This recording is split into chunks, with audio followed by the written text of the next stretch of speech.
میں اسی ٹاپک کو ڈسکس کرتا ہوں کہ سیدنا ابو ہریرہ رضی اللہ تعالیٰ عنہ سے بڑھ کر کوئی محب اہل بیت ہے ہی نہیں تھا. میں اس کو ٹیکنیکلی پروف کروں گا اہل سنت کی کتابوں سے. فی البدی جتنی مجھے باتیں یاد ہیں، ظاہر ہے میں نے کوئی لکھی ہوئی چیز تو نہیں ہوتی ہے، جو میرے دماغ میں آئے گی میں انشاءاللہ اس کو ڈسکس کروں گا. پہلے تو میں سیدنا ابو ہریرہ کے والے سے ایک کلیریفیکیشن دے دوں کہ یہ بات ٹھیک ہے کہ سیدنا عمر رضی اللہ تعالیٰ عنہ نے اپنے مبارک دور میں ان پہ احادیث بیان کرنے کے اعتبار سے سختی کی ہوئی تھی، اور اس کے پیچھے یہ ریزن نہیں تھی کہ وہ حدیثیں گھڑتے تھے نعوذ باللہ، بلکہ یہ تھی کہ سیدنا عمر کا موقف یہ تھا کہ لوگوں کو قرآن کی طرف بلایا جائے، حدیثوں کو سیکنڈ پرائورٹی پہ رکھا جائے، جو میرا آج بھی موقف ہے. میں تو کہتا ہوں درس قرآن ہی ہونا چاہیے، ہمارا کبھی درس حدیث نہیں ہوا. درس قرآن ہوتا ہے، اس کے ذیل میں آپ حدیثیں بیان کریں، کیونکہ ہماری ٹیکسٹ بک تو قرآن ہے، حدیث تو ذیل میں بیان ہوگی. وَأُوحِيَ إِلَيَّ هَذَا الْقُرْآنُ لِأُنذِرَكُمْ بِهِ وَمَنْ بَلَغَ. اے نبی علیہ السلام فرما دیجئے قرآن مجھے اس لیے وحی کیا گیا، اس کے ذریعے میں تمہیں بھی تبلیغ کر دوں، جس تک یہ قرآن پہنچ جائے وہ بھی اسی کے ذریعے تبلیغ کرے. سورۃ الانعام آیت نمبر 19 ہے یہ. تو سیدنا ابو ہریرہ پہ اس حوالے سے سیدنا عمر گرفت کرتے تھے، اور اس کو نیگیٹو سائڈ کے اوپر نہیں لے کے جانا چاہیے.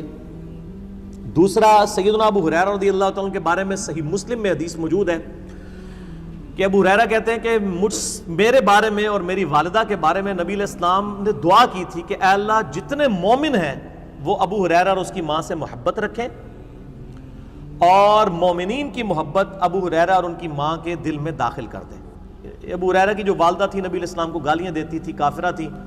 حضرت ابو ہریرہ بار بار شکایت کرتے تھے. یہ صحیح مسلم میں حضرت ابو ہریرہ والے چیپٹر میں پوری حدیث موجود ہے. ایک دن کا یا رسول اللہ بس صبر کا پیمانہ لبریز ہو چکا، مجھ سے اب برداشت نہیں ہوتا، آپ دعا کر دیجیے. نبی علیہ السلام نے دعا کے لیے ہاتھ اٹھائے. حضرت ابو ہریرہ کہتے ہیں میں نے وہاں سے دڑکی لگا دی. میں نے کہا دیکھتا ہوں کہ دعا کتنی جلدی قبول ہوتی ہے. کہتے ہیں گھر پہنچا دروازہ بند، دروازہ کھٹکھٹایا تو اماں نے کہا باہر ہی رہ، میں غسل کر رہی ہوں. غسل کر کے باہر آئی، مجھے لے جاؤ نبی علیہ السلام کے پاس، کلمہ پڑھ لیا. اور وہاں نبی علیہ السلام نے دعا کیا اللہ ابو ہریرہ اور ان کی ماں کی محبت تمام مومنین کے دلوں میں ڈال، اور مومنین کی محبت ان دونوں کے دلوں میں ڈال. جیسا کہ صحیح مسلم میں حدیث ہے کتاب الایمان میں 240 نمبر کہ علی سے محبت نہیں رکھے گا مگر مومن، اور علی سے بغض نہیں رکھے گا مگر منافق. تو مولا علی کے بارے میں بھی حدیث موجود ہے، وہ ذرا زیادہ ایلیبریٹ ہے، اس میں بغض والا ذکر بھی ہے، اس میں صرف محبت کا ذکر ہے. تو اس لیے سیدنا ابو ہریرہ رضی اللہ تعالیٰ کے اوپر جتنے حملے منکرین حدیث کرتے ہیں یا رافضیوں کی طرف سے ہوتے ہیں، ان کو میں یعنی دعوت اصلاح دوں گا کہ وہ اپنے ایمان کی فکر اس حوالے سے کریں. باقی یہ بالکل جھوٹا الزام ہے کہ سیدنا ابو ہریرہ جو ہے وہ بغض اہل بیت رکھنے والے تھے. اہل بیت کی شان میں جتنی کرٹیکل حدیثیں ہیں وہ حضرت ابو ہریرہ سے ہیں رضی اللہ تعالیٰ عنہ. مثلا صحیح مسلم میں ایک حدیث ہے حضرت علی کے فضائل والے چیپٹر میں، وہ میں آپ کو حدیث کا نمبر اب بتا ہی دیتا ہوں، بائی چانس میں نے کھول ہی لیا ہے. ہاں یہ حدیث جو ہے وہ صحیح بخاری کے اندر موجود ہے 3701، اور مسلم شریف کا جو طریق ہے نا، دو طرق ہیں 6222 اور 6223، یعنی 6222 اور 6223. یہ حضرت ابو ہریرہ سے ہے. اتنی کریٹیکل حدیث مولا علی کی شان میں. حضرت ابو ہریرہ رضی اللہ تعالیٰ کہتے ہیں کہ نبی علیہ السلام نے غزوہ خیبر کے دن ارشاد فرمایا آج میں اس شخص کے ہاتھ میں جھنڈا دوں گا جو اللہ اور اس کے رسول سے محبت کرتا ہے اور اللہ اور اس کا رسول اس سے محبت کرتے ہیں.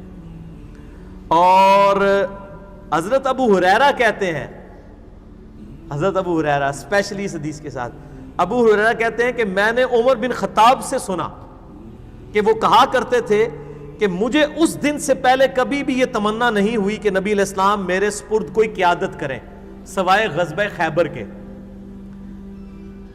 ساری رات میں اس امید میں گزاری کہ نبی علیہ السلام مجھے وہ جھنڈا دیں، لیکن نبی علیہ السلام نے علی کو بلوایا اور انہیں جھنڈا دیا اور پھر روانہ کر کے ان کے لیے دعا فرمائی.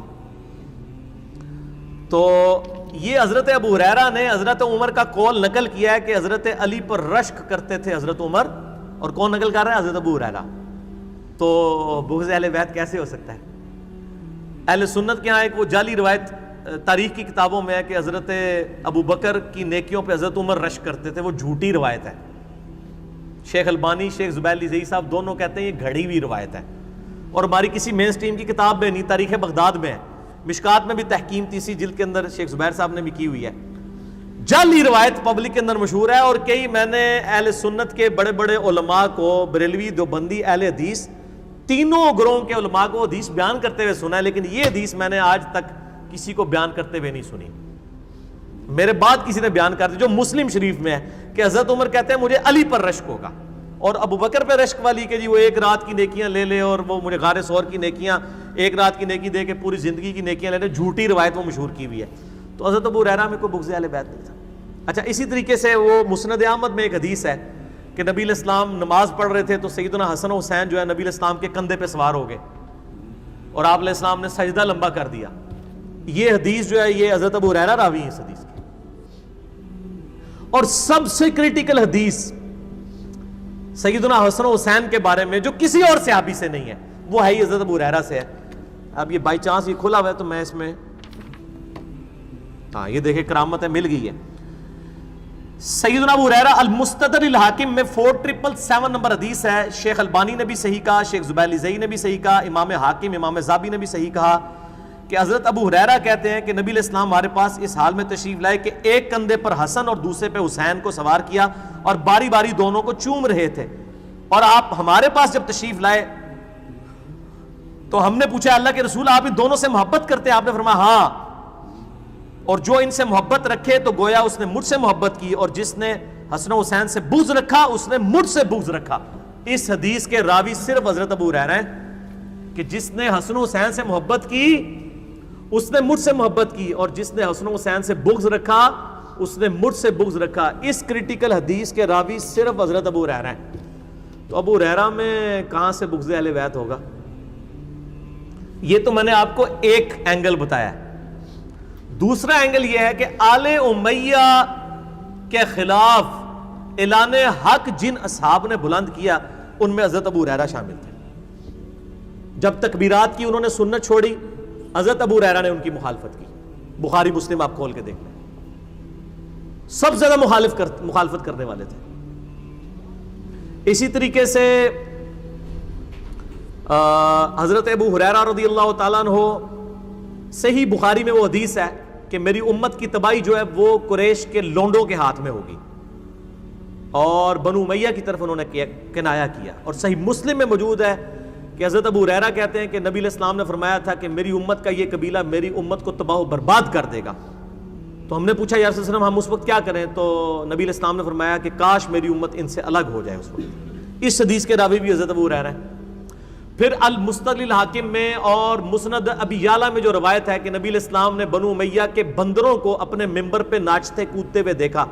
حضرت ابو ہریرہ کہتے ہیں نبی علیہ السلام نے ایک خواب دیکھی اور اس کے بعد آپ چند دن زندہ رہے، آپ کو ہم نے مسکراتے ہوئے نہیں دیکھا. آپ اتنے غمگین تھے کہ میرے ممبر پہ بنو امیہ کے بندر آ کے بیٹھ جائیں گے، یعنی ان کے حکمران، میری وفات کے بعد. اس حدیث کے راوی بھی حضرت ابو ہریرہ ہیں. یار جو بنو امیہ کے لوگوں کو بندروں والی روایت جو ہے وہ حضرت ابو ہریرہ سے روایت ہے.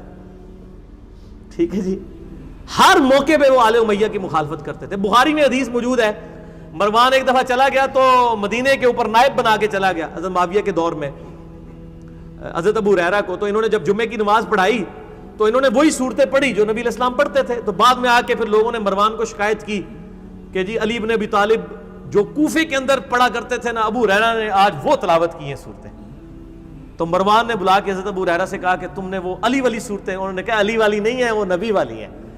علی جو کچھ کوفے میں جمعے کی نماز کی صورتیں پڑھاتے تھے وہ نبی علیہ السلام نے تعلیم دی تھی. تو ایک پورا چیپٹر ہے. حضرت ابو ہریرہ کا یہ پہلو لوگوں سے پوشیدہ ہے. ظاہر ہے کہ جب سنی جو ہیں وہ اپنی زبانیں بند کر کے اور اپنے اپنے بلوں میں گھسے ہوئے ہیں، صحیح بات لوگوں کو بتانے کے لیے تیار نہیں ہے. شیعہ بھی اسی طریقے سے ہیں، تو لوگوں میں ظاہر ہے دراڑیں تو بڑھے گی.